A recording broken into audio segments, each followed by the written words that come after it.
sommes satisfaits en Jésus. Mon frère, ma soeur, ceux qui n'ont pas l'intelligence renouvelée ne comprennent pas cette déclaration. C'est pourquoi ils cherchent la satisfaction ailleurs. La satisfaction des satisfactions est d'abord en Jésus. Nous avons vu le dimanche passé que dans mon esprit, il y a deux éléments. Ici, mon esprit a deux éléments principaux. Dieu a créé toute la terre. Mon corps est toute la terre. Et sur cette terre-là, il y a deux parties, le sec et ce qui est fluide, les mers et les océans.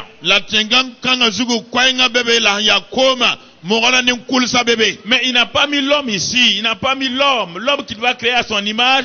Comme l'homme n'est pas chair, l'homme n'est pas physique, il n'a pas mis l'homme ici, la terre, non.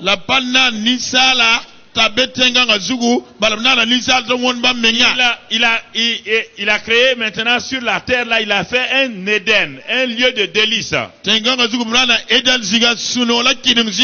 Et dans cet Éden là, il a mis ensuite maintenant un jardin. Et dans ce jardin-là, dans ce lieu secret où Dieu vient visiter Adam et Ève, ce n'est pas sur la terre.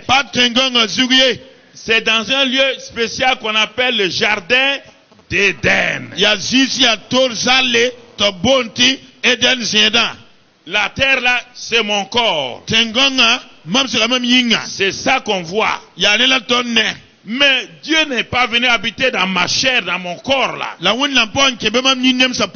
y a un endroit que Dieu a créé pour la communion entre Adam et lui, qu'on appelle mon esprit ou encore le jardin d'Éden.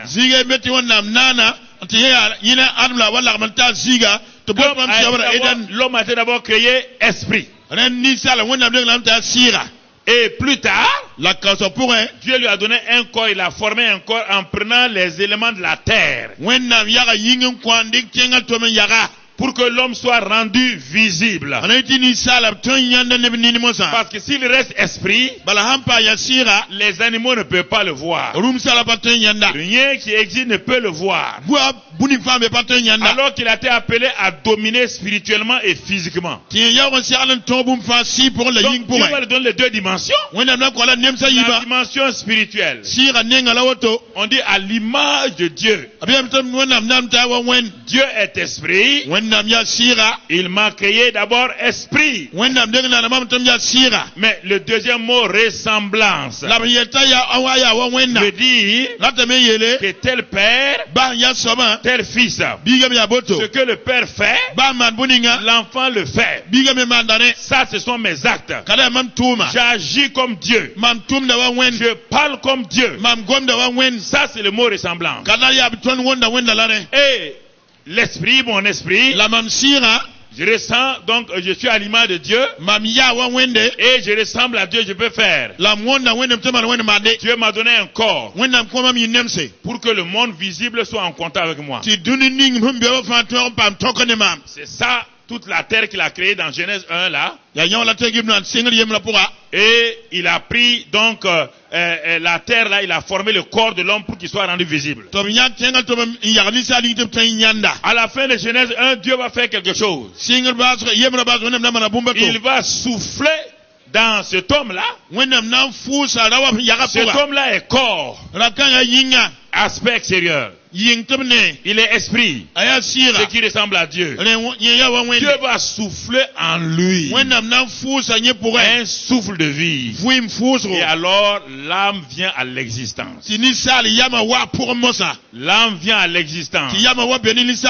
Parce que le corps ne doit pas être en contact avec mon esprit. Tu vas le comprendre tout à l'heure.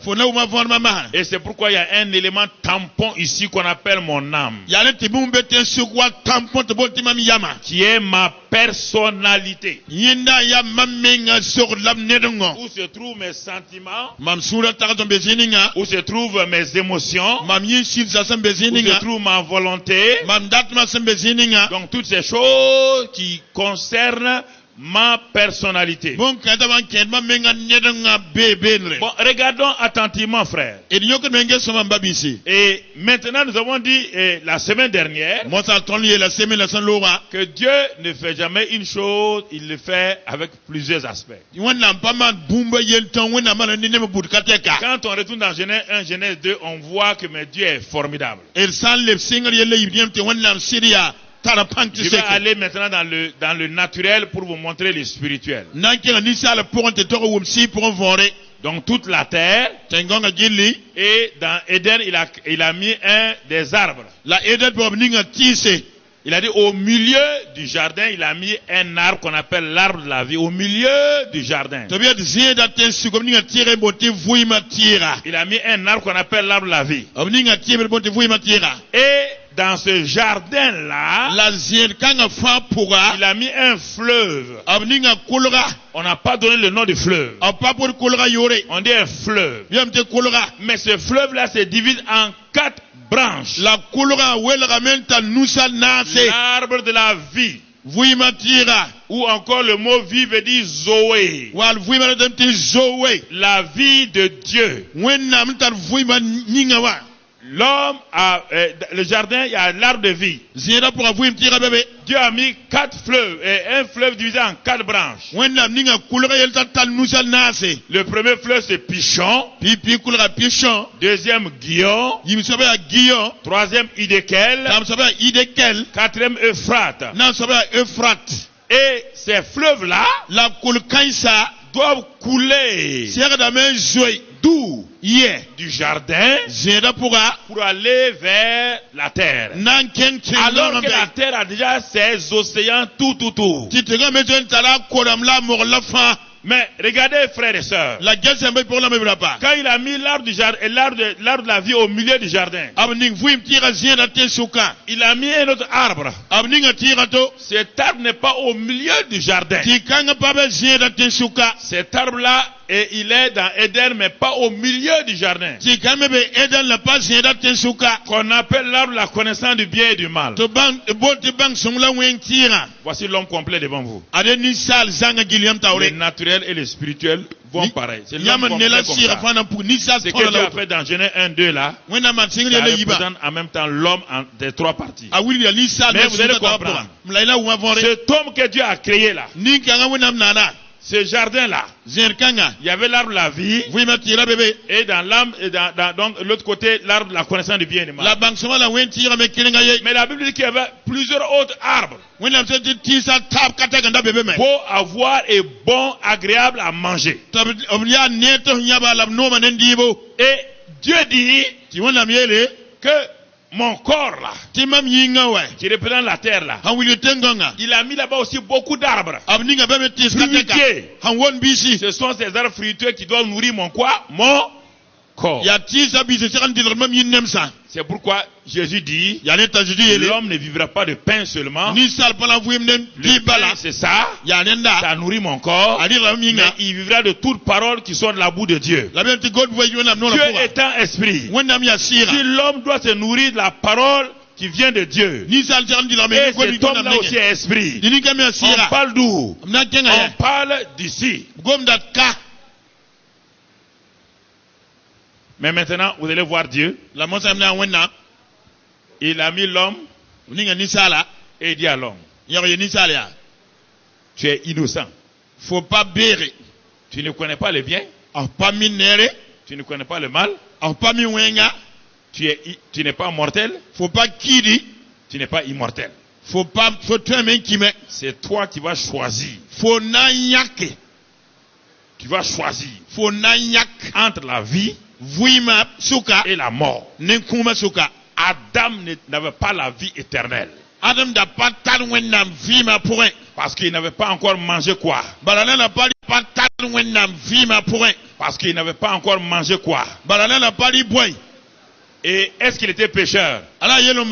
Parce qu'il n'a pas mangé quoi? La connaissance de bien et de mal. Il n'avait ni la vie éternelle. Il n'était pas pécheur. C'est ça l'innocence. Et c'est un choix. C'est pourquoi jusqu'à aujourd'hui, aucun pécheur ne peut devenir chrétien. Il ne choisit pas de manger l'arbre de la vie. On ne peut pas prier et communiquer l'arbre de la vie à quelqu'un. C'est pourquoi le fils d'un pasteur ne peut pas avoir la vie. Non, non, non, non. Il faut que le fils du pasteur aussi un jour fasse le choix. Dieu interdit. Un pasteur ne peut pas communiquer la vie spirituelle à son fils.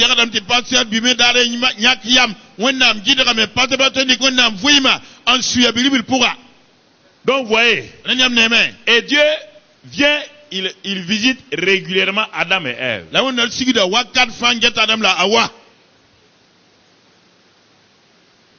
Écoutez-moi maintenant. C'est ça qui se passe dans votre vie régulièrement. Dieu a mis Adam dans le jardin pour faire quoi? Pour le garder. D'abord, c'est le mot garder qui est important. Et cultiver là, ça ne veut pas de cultiver d'abord. Hein? L'entretenir, veiller sur le jardin. Comment? Spirituellement? C'est pas physiquement. Parce que quelqu'un va venir pour attaquer le jardin. Est-ce qu'il est venu physiquement? Il est passé par quelqu'un, oui ou non? Donc, est-ce que Adam a gardé le jardin spirituellement? Non, mon frère. Qu'est-ce qui va se passer? Quand Satan va venir tenter Ève, il n'a pas tenté Ève avec les nourritures des arbres fruitiers qui sont ici. Puisque Adam et Ève mangeaient ces arbres fruitiers, ces légumes là déjà pour vivre physiquement.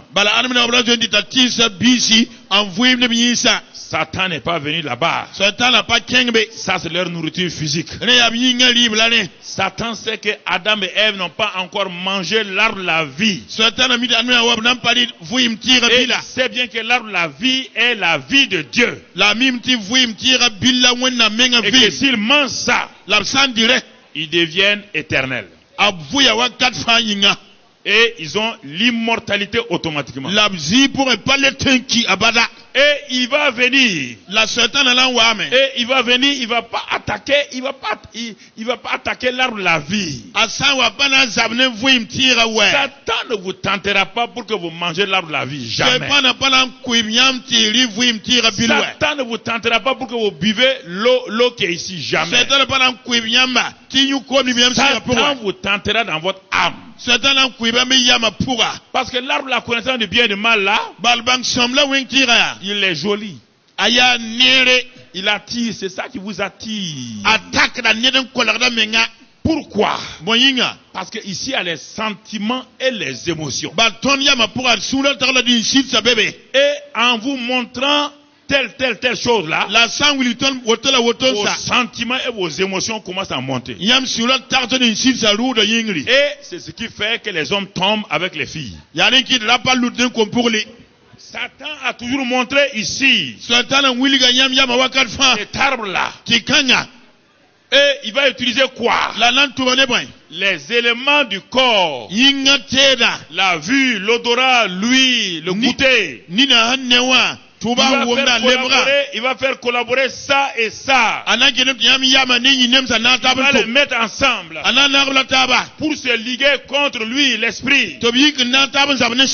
Et il tente ici. Et quand il a tenté Ève là-bas, à un moment donné, Ève a vu qu'il était beau et bon à manger. Elle n'a jamais mangé, elle dit que c'est bon. Ça veut dire que ici le goûter est venu s'ajouter aux sentiments et aux émotions. Quand c'est comme ça, vous ne pouvez plus résister. C'est pourquoi le péché vient. Vous Vous ne pouvez plus résister. Vous allez tomber. Et vous pouvez évoquer n'importe quoi, vous allez tomber. Quand un homme est excité sexuellement, tout son corps est excité. Et il a des sentiments déjà. Vous avez beau faire n'importe quoi, il va tomber. Il va tomber. Il va tomber. Alors, frères et sœurs, vous comprenez? Alors, Adam et Ève sont innocents. Jésus dit, pour vivre, l'homme doit manger ça. Mais pour entretenir son corps, il doit manger les arbres qui sont ici. Mais jamais cet arbre-là. Cet arbre-là, c'est pour le corps. Et c'est pourquoi aujourd'hui encore, tous les hommes reviennent aux arbres qui sont ici. La nourriture de l'homme, c'est pas la viande. Dieu n'a jamais créé l'homme pour manger la viande ni le poisson. C'est pourquoi Dieu dit à Adam, il dit, tu vois l'arbre là. Le jour que tu en mangeras, le jour où tu en mangeras, il n'a pas dit le jour que tu regarderas. Non. Le jour que tu vas communier avec cet arbre là, tu vas rentrer dans l'intimité de cet arbre là. Tu vas embrasser cet arbre-là. Cet arbre-là contient quelque chose qu'on appelle la mort. Mais cette mort-là, on ne la voit pas. Elle est cachée derrière le mot bien et mal. Cette mort-là est cachée derrière le mot bien et mal. Mais quand ils ont mangé l'arbre là, ça là, quand ils ont mangé ça là, qu'est-ce qui s'est passé? Ça a disparu.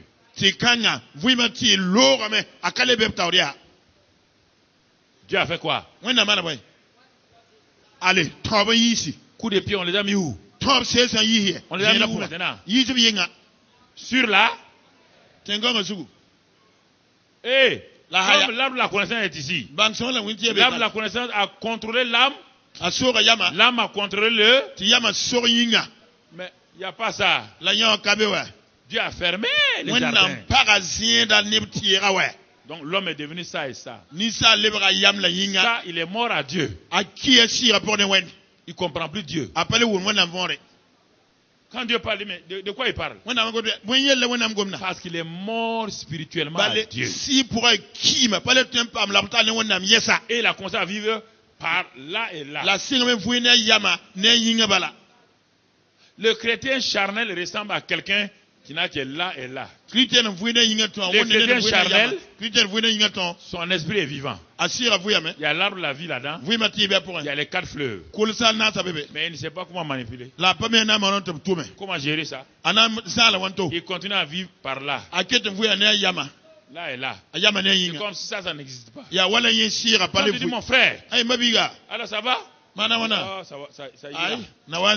Ma vie chrétienne n'a pas de sens. Ma vie chrétienne n'a pas de sens. Avec un si grand Dieu qui est ici. Avec le Saint-Esprit qui est ici. Avec Jésus qui est ici. Les 3 sont ici. Tu as la vie éternelle. Et tu dis que ta vie chrétienne n'a pas de sens. Tu n'es qu'un népios.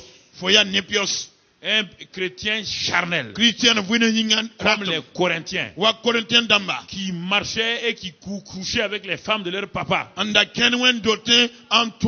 Corinthiens connaissaient ça là, personne ne va aller coucher avec la femme de son papa. Les Corinthiens ne savaient pas, pourtant Paul leur a dit qu'ils ont tout. Il ne manque aucun don, rien. Ils ont tout. Mais ils vivent comme des cochons. Est-ce que regarde ce matin là, que tu sois à quelques grades de l'église, regarde ta vie. Si tu vis ici, tout le temps c'est les émotions, les sentiments. Dès que toi tu vois une fille, ton pantalon là commence à secouer. Ça veut dire que tu es un chrétien ici, mon ami. Dès que toi tu vois un garçon, ma soeur, ici, mon ami. Dès que toi tu vois un garçon, ma soeur, tout ton corps commence à vibrer. Que tu es ici. Ça ne joue pas son rôle. Écoute-moi, c'est pourquoi tu as des problèmes. Tu ne peux pas te contrôler. Il n'y a pas de diable ici. C'est ta chair. Ta chair, c'est la combinaison de ton corps et de ton âme. Ne confonds jamais corps et chair. Corps, c'est le physique. La chair, c'est la combinaison. C'est la vie combinée de ces deux-là. Quand on dit on marche selon la chair, c'est-à-dire on est conduit par son âme au moins de ses sens. La vue, l'odorat, lui. On marche selon la chair. On ne marche pas selon le corps. Non, non, non. La chair. Et quand on marche selon l'esprit, que l'esprit domine et il contrôle là et là. En ce moment, les fleuves d'eau vive ont affecté. Les fleuves là ont affecté. Ton âme ne contrôle plus ta vie. Ton esprit, tu es tenté de la même manière. Mais toi, tu résistes. Il dit résister au diable. Tu as la même tentation que tout le monde. Satan te tente. Mais tu restes là, tu dis non. Parce que tu te nourris de la parole. La parole a donné force à ton esprit. Et tu réponds à Satan comme Jésus a répondu, il est écrit, Satan. Tu veux tenter mon corps. Mais c'est mon esprit qui commande. Et alors l'esprit ordonne que mes sentiments là s'éteignent et s'allient à la parole de Dieu. Et comment un homme comme toi, tu peux être excité comme ça? Un homme seulement, tu as vu, toi tu es excité, tout ton corps est excité comme ça. Qu'est-ce qu'il y a? Pourquoi tu fais comme ça? Vous comprenez, frère? Est-ce que nous comprenons? Voici le vrai problème de l'église. Voici le vrai problème de l'église. Ce matin, notre message c'est tout juste la vie Zoé dans tout mon être. Alors ça c'est le chrétien qui veut progresser avec Dieu maintenant. On est entré maintenant dans la première phase de notre message parce que le message va durer jusqu'à la fin de l'année. Je suis en train de reprendre toute la vie chrétienne dans son fondement jusqu'à la fin de l'année. On va parler du don du Saint-Esprit, on va parler de l'onction. Tout ça dans une seule perspective, c'est ça.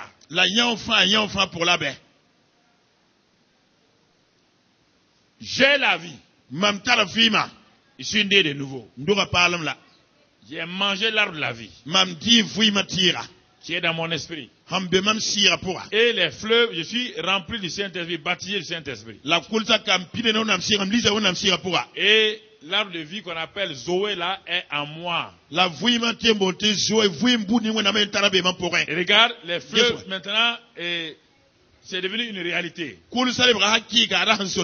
Je suis rempli du Saint-Esprit. Et donc le Saint-Esprit veut maintenant diriger ma vie. Chaque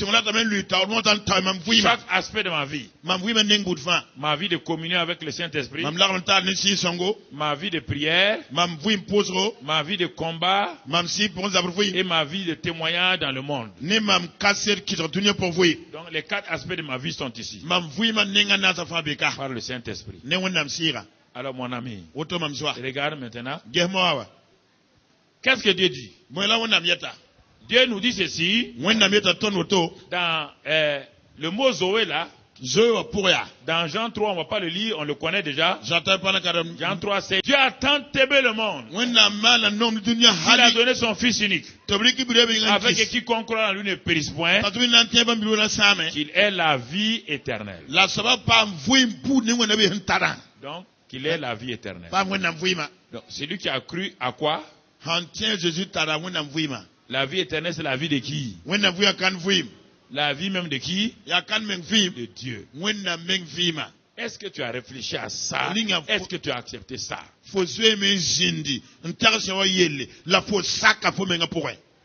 Voici où nous avons mal démarré nos enseignements en tant que pasteurs dans la vie de beaucoup de chrétiens dans le monde. Nous avons parlé de conversion aux gens, mais on n'est pas entré dans la réalité. Dans cette vie qui est ici là, Jésus dit dans Jean 10, que cette vie là, que lui il est venu donner, et c'est une vie en abondance, une vie abondante. C'est normal. Elle est tellement abondante parce qu'il y a l'arbre de vie, il y a les 4 fleuves. Cette vie là, elle est abondante. Alors Dieu me dit ici que comme cette vie est abondante là, allons lire dans Jean 1 verset 4 maintenant. Jean 1 verset 4. Jean 1 verset 4. En la parole était la vie. En Jésus était la vie. Et la vie était la lumière des...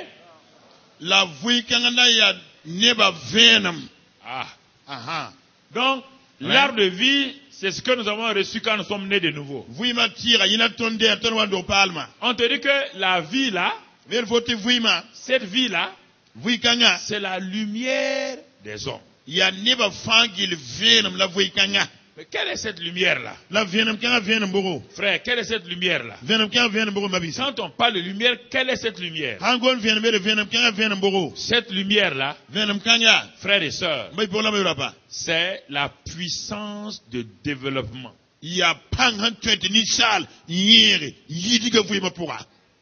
Écoutez, réalisez, remettez ce verset en place. Le Jean 1,4 là. Est-ce qu'on peut le remettre? On dit, en Jésus était la vie. Et la vie était la lumière des hommes. Bon, enlevez vie et mettez Zoé. Et enlevez lumière et mettez puissance de développement. La lumière, c'est une puissance de développement. C'est ça qui permet à la terre, aux arbres de croître. C'est ça qui permet, c'est la lumière là, naturelle même déjà, qui permet, s'il n'y a pas de lumière là, tous les arbres meurent, tout meurt.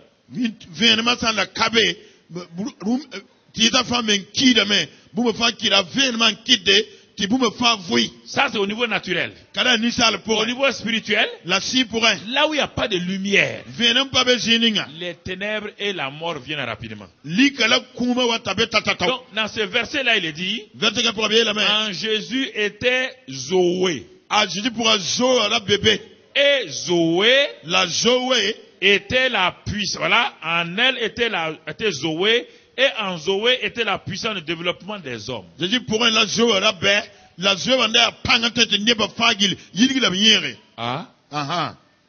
me donne Zoé. Comme Dieu a donné la lumière à la terre. Et cette lumière naturelle qui est sur la terre là, permet à la vie des hommes d'être là, et c'est ça qui permet la croissance des arbres et les animaux. Comme Dieu travaille toujours à 2 niveaux.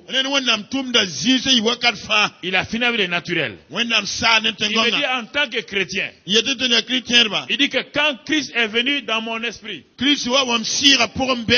il a amené la vie de Dieu par le Saint-Esprit, la vie Zoé. Et cette vie-là, c'est la lumière des hommes. C'est la puissance de développement de l'homme spirituel dans le monde spirituel.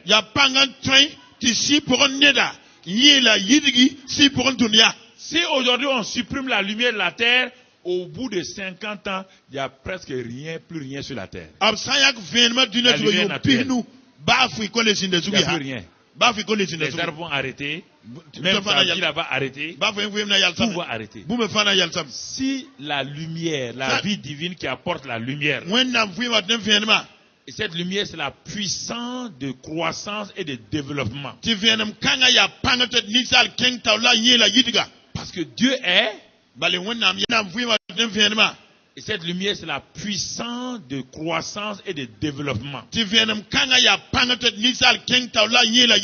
Parce que Dieu est... Dieu est quoi? Le Père des Lumières. Jésus est quoi? Il disait quoi? Quand il parlait de lumière, qu'est-ce qu'il disait?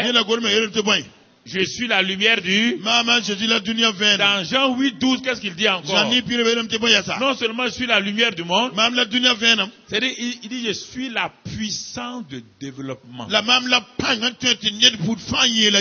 monde spirituel ne peut pas se développer sans moi. Deuxième partie du verset, il dit alors, quiconque me suit, quiconque est en connexion avec moi ne marchera jamais dans les ténèbres. Ténèbres, c'est quoi ici? La mort, l'échec, la stérilité, la défaite. Reprends Jean 8, 12 là et lis là maintenant avec tout ce que tu as entendu. Ramène, s'il te plaît. Ramène Jean 8, 12 sur l'écran. Jésus leur parla de nouveau. Laisse là jusqu'à ce que j'ai fini. Jésus leur parla de nouveau.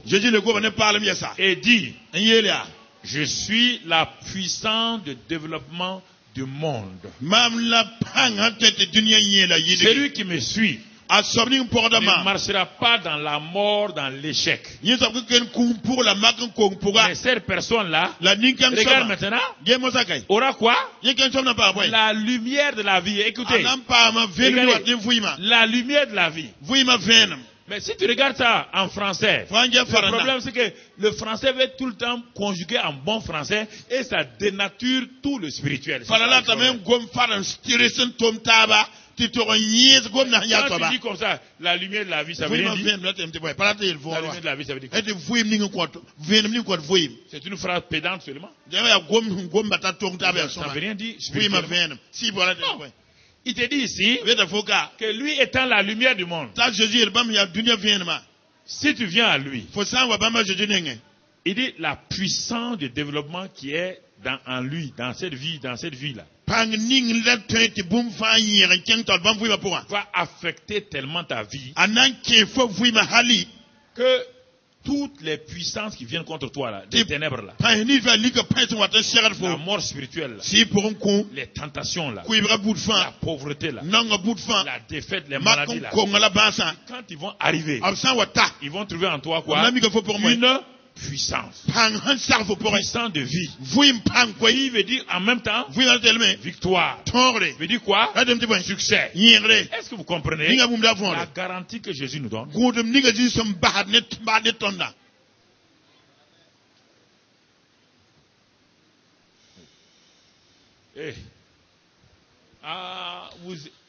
Seigneur.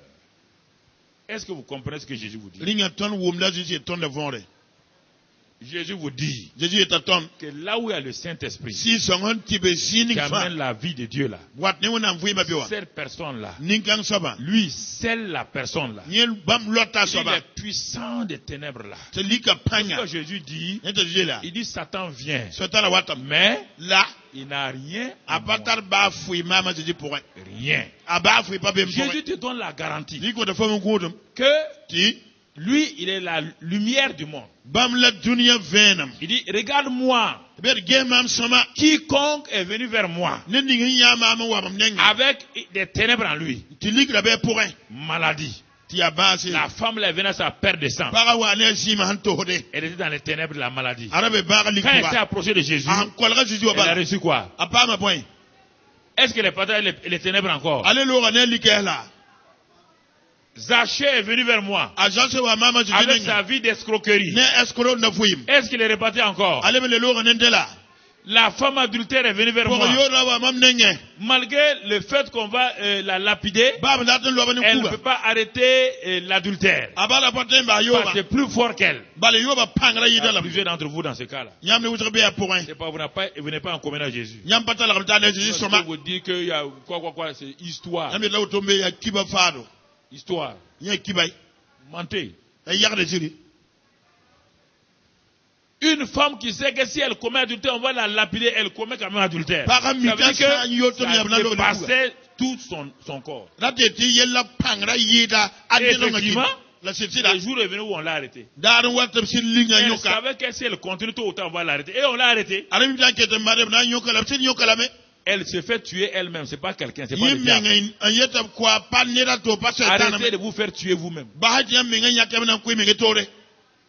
Arrêtez de dire qu'on ne vous a pas pris encore. Le jour qu'on vous prendra, ça peut être dangereux. Arrêtez. Vous volez, on ne vous a pas encore pris. Le jour viendra où on va vous arrêter.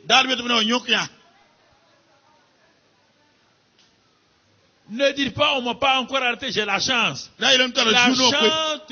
chance va t'abandonner un jour. Arrêtez, frère, avant que ce soit trop tard. Là, voilà la femme maintenant entourée par des gens avec des cailloux. Ces cailloux-là, c'est des cailloux la honte. Maintenant, on te prend. Tout le monde a arrêté avec des cailloux pour te lapider. Écoutez-moi, mes soeurs. Vous jouez jusqu'au jour où on va vous arrêter. Vous allez dire, mais pourquoi Dieu a permis ça? Vous êtes là au milieu maintenant. Les gens ont leur caillou. Ils ne sont pas mieux que vous. Mais c'est vous qu'on a arrêté. Ils s'en foutent éperdument. Même si eux-mêmes sont pécheurs, c'est toi qu'on a arrêté. Les voleurs qu'on lapide là, ceux qui les lapident là, sont voleurs. On ne l'a pas encore arrêté. Mais ils lapident le voleur là jusqu'à mort. Le monde est comme ça. Si tu n'arrêtes pas, on va t'arrêter quelque part. Et les cailloux de la honte vont venir sur toi. Les cailloux de la désillusion vont venir sur toi. Écoutez-moi, frères et sœurs. Si tu voles, arrêtez de voler. Si tu trompes les gens, arrête de tromper. Si tu diffames les gens, arrête de diffamer. Parce que les cailloux que tu utilises là, les mêmes cailloux vont venir sur toi un jour. Maintenant, tu seras au milieu des gens. Tout le monde va dire, c'est la femme là, c'est l'homme là comme ça. Et tu vas dire quoi? Parce que tu as méprisé Jésus. Jésus dit, mais pourtant ceux qui viennent à lui, il va les faire échapper à ça s'ils décident de le suivre. Il dit, celui qui me suit, qui décide volontairement, pas n'importe qui, hein, c'est lui qui le suit. Ne peut pas marcher dans les ténèbres. C'est pourquoi il tourne vers nous, il dit que vous êtes aussi la lumière du monde. Écoutez, il nous donne ce privilège maintenant. Étant la lumière du monde, ici, la vie divine est là. La puissance de développement de cette vie-là sort. Les lumières sont actuellement ici là. Les lumières naturelles là. On n'est pas éclairé. Il y a quelqu'un qui est dans les ténèbres ici. Alors, Jésus dit, toi et moi, nous sommes la lumière. Et c'est pourquoi il dit dans le livre des Proverbes, il dit, si tu ne comprends pas, le souffle de l'homme est quoi? Le souffle de l'homme est une quoi? Une lampe qui va jusqu'où? La lampe de qui? De Dieu, qui va jusqu'où? Dans ses entrailles spirituelles. Ton esprit est une lampe. Pour éclairer quoi? Éclairer ton âme et ton corps. C'est une lampe. C'est pas la peine d'attraper des gens, non. Il ne faut pas conseiller des gens. Il ne faut pas me dire que les gens ont des scandales. Il faut voir quelle est la source de leur scandale. Sinon, vous allez avoir des problèmes. Vous allez juger des gens. Il est en scandale parce que son âme n'est pas contrôlée. S'il te parle, si quelqu'un te parle vite du diable, des démons, il faut arrêter. Il faut dire, frère, maintenant, ça c'est ça là, fini. Il ne faut plus qu'on se trompe. Assois-toi, on va parler. Ton âme là, c'est aime quoi? Ton âme là aime quoi? Arrête de dire qu'on va délivrer. On va délivrer personne. Délivre-toi toi-même par la parole de Dieu. On va le voir, on va arriver. Quand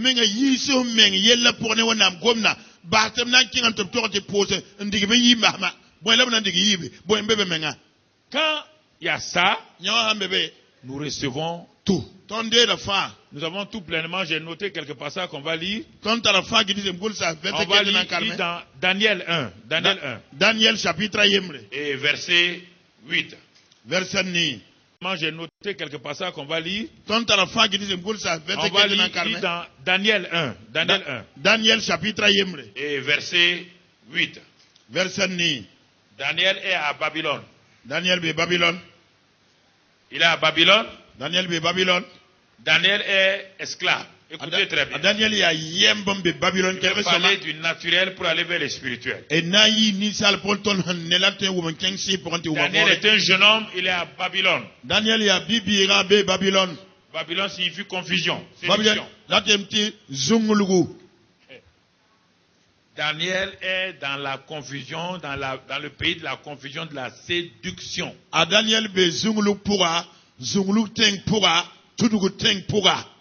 Et le prince de la confusion a dit à Daniel de venir manger à sa table.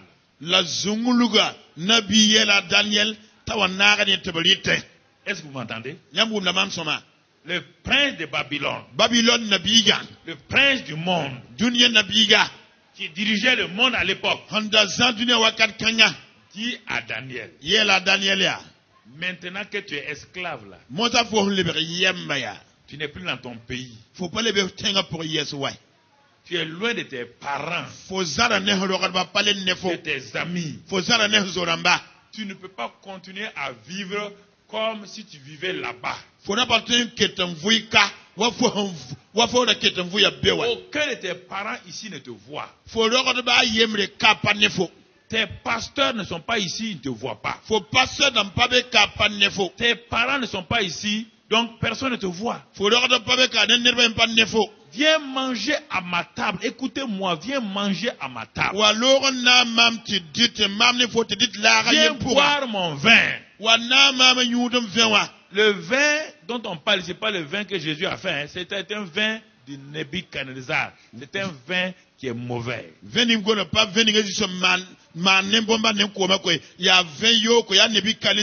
écoute mes enseignements. Je vais te donner de nouveaux enseignements. Tu vas laisser les enseignements que tu as eus dans ton pays là. Écoutez frère. C'est ça le monde que le monde vous offre et vous dire que vous êtes maintenant PhD, vous êtes quoi, vous êtes docteur. C'est ça que le monde veut vous offrir.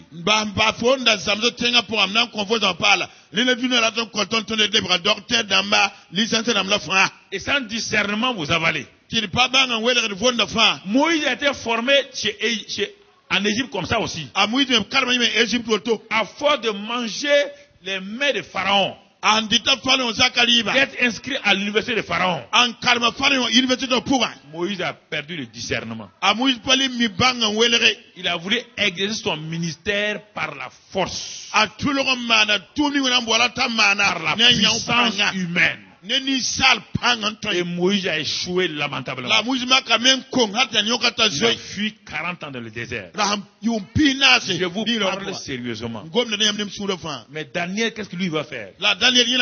Et ses 3 amis. Le roi dit ça, Daniel dit à celui que l'intendant du roi l'a dit, non, dis au roi. C'est vrai, on est esclave. C'est vrai, ici, il n'y a pas notre église. C'est vrai que nos pasteurs sont loin. Mais Dieu n'est pas loin. Nebuchadnezzar dit, Daniel, ne sois pas trop déséquilibré. Tes parents ne sont pas là. Ta fiancée n'est pas là. Tes pasteurs ne sont pas là. Si ton enseignement était bon, comment se fait-il que moi j'ai vaincu ton peuple et je t'ai amené ici? Daniel n'était pas seul. Nebuchadnezzar va amener des milliers de garçons d'Égypte. Ils ont dit, ah, Nebuchadnezzar a raison. Et Daniel, faut pas, on va manger avec Nebuchadnezzar. Daniel dit, pas question. Tu vas manger quoi? Il a dit légumes et fruits. Légumes et... Donc Daniel retourne à la Bible, au Genèse. Si les porcs au four des gens Vous voulez me séduire avec ça là? Qui sont vos agneaux dorés là? Vos poissons brisés là? Il dit, je renonce à tout ça. Je vais manger comme au commencement Dieu voulait qu'on mange les fruits et les fruits et les... L'intendant dit fruits et légumes. Le monde ne comprend pas ça. C'est pourquoi aujourd'hui beaucoup d'entre vous ne comprenez pas. Vous croyez que fromage, ceci, cela, le cholestérol qui... Vous êtes en train de manger ça. Daniel a dit, on voit que tu ne connais pas la Bible. Donne-nous 10 jours, on va manger. 10 jours seulement, on va manger ça. Fruits et légumes. 10 jours après, quand on les a comparés aux autres, ils avaient un embonpoint, ils étaient en pleine santé, tout est devenu normal. L'intendant dit c'est pas possible. Fruits et légumes, oui mon ami.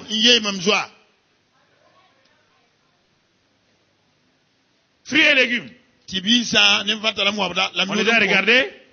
Ils sont mieux que tous ceux qui ont mangé et bu le vin du roi. Ce n'est pas fini. Dès le moment où ils ont résolu de faire ça, regardez ce que Dieu va faire maintenant. Dès le moment où ils ont commencé à manger la parole de Dieu, et à manger simplement pour leur corps, les fruits d'ici, là, et Dieu va intervenir. Lis le verset 17 à 20. Rapidement 17 à 20. Regardez ce que Dieu va leur... Hein? Dieu leur a accordé. Est-ce qu'ils ont prié pour ça? Ils ont prié pour ça? Qu'est-ce qu'ils ont fait? Ils n'ont fait que manger les fruits et les... sans compromis. Est-ce qu'ils ont demandé ça là? Non. Dieu leur a accordé quoi? Lis. De la science, de l'intelligence dans toutes les lettres. Science, vas-y rapidement, ouais. Science dans tout. Continue. De la sagesse. Et Daniel expliquait toutes les visions et tous les songes. En refusant de se compromettre seulement, voilà ce que Dieu donne. Ils n'ont pas gêné et prié, hein? En obéissant à la parole de Dieu seulement.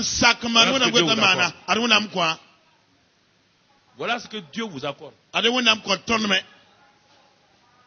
devez honorer Dieu, Dieu vous honore. Continue mon frère. Au thème fixé par le roi pour qu'on les lui amenât. On va les amener pour les vérifier avec tous les autres jeunes. Le chef des eunuques les présenta à Nebuchadnezzar. Continue. Le roi s'entretint avec eux. Le roi s'entretint avec tous les jeunes là, tous les jeunes. Et parmi tous ces jeunes gens, il ne s'en trouva aucun comme Daniel, Anania, Michaël et Azaria. Ils furent donc admis au service du roi. Ceux qui ont mangé les plats du roi là, est-ce qu'on les a fait admettre au service du roi? Même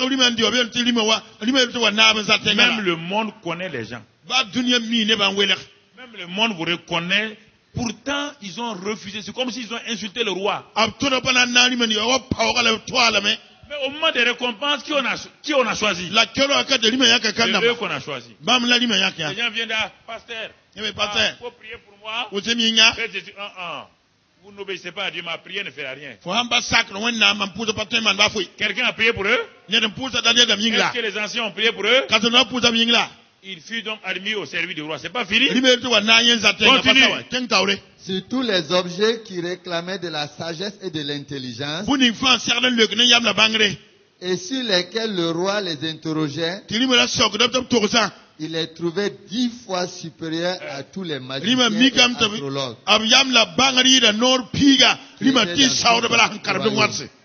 Tous les rois, que ce soit les rois anciens, les rois modernes, ils sont entourés de magiciens, de marabouts, de féticheurs. Vous savez, il y a tous les rois dans tous les arts. Que ce soit les rois français, les rois européens, américains, tous les rois modernes là. Je ne vais pas dire leur titre là. Ils ont des gens comme ça autour. Ils ont des gens autour d'eux. Leur nom change dans les pays. Mais là, quand on a regardé, donc Nebuchadnezzar a comparé les 4 jeunes gens là. Quand on a regardé, donc Nebuchadnezzar a comparé les 4 jeunes gens là. Jusqu'à présent, ces féticheurs, ces marabouts l'ont émerveillé. Quand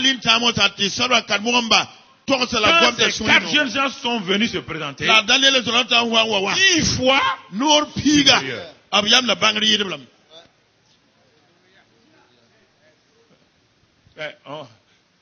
Ok. Je parle de qui actuellement là? Je parle de qui? Je parle de qui? Vous ne croyez pas à ça? Vous croyez, quand il y a ça, pourquoi vous ne dites pas Amen? Pourquoi vous ne dites pas gloire à Dieu? Non? Écoutez frère. Écoutez. Ce que je vous dis là, je vous ramène à la simplicité, au fondement. Je suis en train de vous ramener au fondement. Je vais vérifier vos fondements. Ne me dites pas que vous prêchez ça, ça ne m'intéresse pas. Ce sont vos fondements. Alors, si au temps de Daniel, eux qui n'ont pas le Saint-Esprit en eux, Dieu leur a donné ça. Vous, aujourd'hui, vous avez le Saint-Esprit ici. Là. Et la Bible vous dit que de tous ceux qui sont nés de femmes, qui est le plus grand? Qui est le plus grand? Et celui qui est né dans le royaume est plus grand que qui? Donc, vous êtes plus grand que qui? Et puis qui encore? C'est 3 amis. Mais pourquoi vous n'opérez pas? Pourquoi vous ne croyez pas? Vous aimez les compromis. Vous aimez mélanger les gens. Vous aimez mélanger les doctrines et puis toutes sortes de choses. Vous voulez les mélanger. Mais va lire dans Ésaïe 11 rapidement. Ésaïe 11. Si Daniel a eu tout ça, les Daniel ont eu tout ça, alors qu'ils n'ont pas le Saint-Esprit. L'Esprit était sûrement sur eux. La personne du Saint-Esprit n'était pas là. Et regarde, Jésus te dit que quiconque vient dans Ésaïe 11 là, regarde ce que l'Esprit va lui donner. Regarde un rameau sortira du trône d'Isaïe. Et un rejeton naîtra de ses racines. Quand on parle de qui? Un rejeton. Quelqu'un qui n'a pas de la valeur. Mais qui naîtra de là-bas, dans la maison. C'est là-bas où tu es né à Sion. Tu es un rejeton. C'est pas beau à regarder. Mais Sion, c'est l'église. Tu es né dans le corps de Christ. Mais regarde quelle valeur. Même si tu es un rejeton. Un rameau, un simple rameau qui est apparu. Mais regarde maintenant, va au verset suivant. L'Esprit de l'Éternel reposera sur lui. L'Esprit de l'Éternel reposera sur lui. Qu'est-ce que ça va faire quand il vient? Qu'est-ce qu'il va? Comment? Regarde, l'Esprit, regarde, le fleuve est là. Il est divisé en combien de branches? 4 branches. L'Esprit est là. Regardez ce qu'il va faire. Dis ce qu'il fait. Esprit de sagesse et d'intelligence. Il manifeste quoi? La sagesse. Il manifeste quoi encore? Esprit de conseil et de force. Donc, conseil et la force. Continue. Esprit de connaissance et de crainte de l'Éternel. Connaissance et crainte de... Ça vient de quoi? Ça vient du seul Saint-Esprit qui repose sur lui. Ouais, encore. Ça se manifeste en plus. Ici, c'est 4 branches. Mais la réalité du Saint-Esprit, c'est plus que 4 branches. Vous voyez là? Ça vient en vous. Si on peut continuer, il y a l'amour. L'amour, vous allez voir le reste. Tout ça, ça vient en vous. Et vous devez être 10 fois supérieur à ce monde-là. C'est-à-dire que si, mais écoute, quand le réveil a commencé au Brésil, je suis allé à Sao Paulo. Je suis allé aussi à la capitale, pas la capitale, l'autre, la grande ville là. Rio de Janeiro. Non. Rio de Janeiro. Rio de Janeiro. Mais si, quand le réveil a commencé, les entrepreneurs chrétiens et chrétiens catholiques ou même les gens de vaudou, entrepreneurs chrétiens catholiques, vaudou, ils cherchaient quel genre d'employés? Les chrétiens qui sont nés de nouveau remplis. Même le gars de vaudou là, il ne veut plus employer quelqu'un. Quand on t'appelle, on dit tu es quoi? Tu es né de nouveau. Tu parles en langue? Tu es embauché. C'était ça au Brésil. Pourquoi? Ils ont vu que le réveil qui s'est passé au milieu d'eux là a transformé des gens radicalement méchants. Frère, c'est ce qu'il te dit ici. Un rameau est né, un rejeton. Mais ce qui le qualifie, l'Esprit du Seigneur est sur. C'est pourquoi Jésus a dit dans Luc 4:18, l'Esprit du Seigneur est sur qui? Il m'a oint. Pour faire quoi? La bonne nouvelle. Pour faire quoi? Guérir. Pour faire quoi? Là où est le Saint-Esprit qui était sur Jésus, le même Saint-Esprit est sur toi. On ne voit rien. Tu n'as rien compris. Il n'y a pas deux Saint-Esprits. Il n'y a pas trois Saint-Esprits. Frère, il y a quelque chose qui est étonnant quand même. Vous refusez de laisser le Saint-Esprit se manifester. Tout ce que vous racontez là, c'est du mensonge. Mensonge. Jésus a dit, le Saint-Esprit viendra sur vous et vous serez mes témoins. Il a dit tout le monde, nouveau converti, ancien converti, femme, homme, jeune fille, tout le monde. Si vous ne faites pas ça, ce que vous ne voulez pas faire, c'est votre incrédulité. Vous entendez? C'est ça. Vous savez faire des conférences. Vous savez faire des choses. Quand il s'agit de parler de Christ aux gens, votre langue est paralysée. Quelle est cette peur qui est en vous? Quelle est cette peur qui vous paralyse? Pour critiquer rapidement votre bouche. Pour condamner, votre bouche parle. Pour libérer les gens, votre langue est... Ce n'est pas normal. Est-ce que vous allez vous reprendre? Est-ce que vous allez commencer à revoir votre situation? Ou bien vous allez continuer à vivre comme ça? Ça vous sert à quoi? La puissance qui est en vous ne vous sert pas à délier les gens. Ça vous sert à quoi de manipuler, de mentir et jouer les gens? Ça vous sert à quoi? Ça vous sert à quoi? Homme. Ça vous sert à quoi? À quoi? Si le Saint-Esprit est venu en vous, il est venu faire quoi? Alors, vous voyez? Le Saint-Esprit est venu. On va continuer la semaine prochaine. Rendons grâce à Dieu. Prenez ces choses au sérieux. Ça va vous fonder. Quand les épreuves vont commencer partout, quand les chrétiens seront persécutés, vous allez rester ferme. Sinon vous allez trahir et il y aura des problèmes. Prions. Père, sois béni. Merci pour ton peuple aujourd'hui. Merci pour ce peuple-là. Que tu bénis, Seigneur. Et que tu as déjà béni. Je te rends grâce bien que le message ne soit pas achevé encore. Il nous reste beaucoup de choses à découvrir dans les jours à venir. Le peu qu'ils ont reçu, donne-leur de digérer cela. Donne-leur de prendre ça au sérieux. Donne-leur de s'appuyer sur cette parole-là. De marcher dans cette parole-là. Donne-leur de se confier en cette parole-là. Que le Seigneur il puisse savoir que c'est la nourriture au temps convenable que tu leur as donné afin qu'ils puissent en nourrir. Nourrir leur esprit afin que leur esprit puisse tenir ferme. Et que l'homme intérieur grandisse, s'affermisse. Merci Père. Dans le nom de Christ Jésus. Dis avec moi, Seigneur Jésus. Je te remercie ce matin pour la parole de vie. Pour la parole de grâce, Père.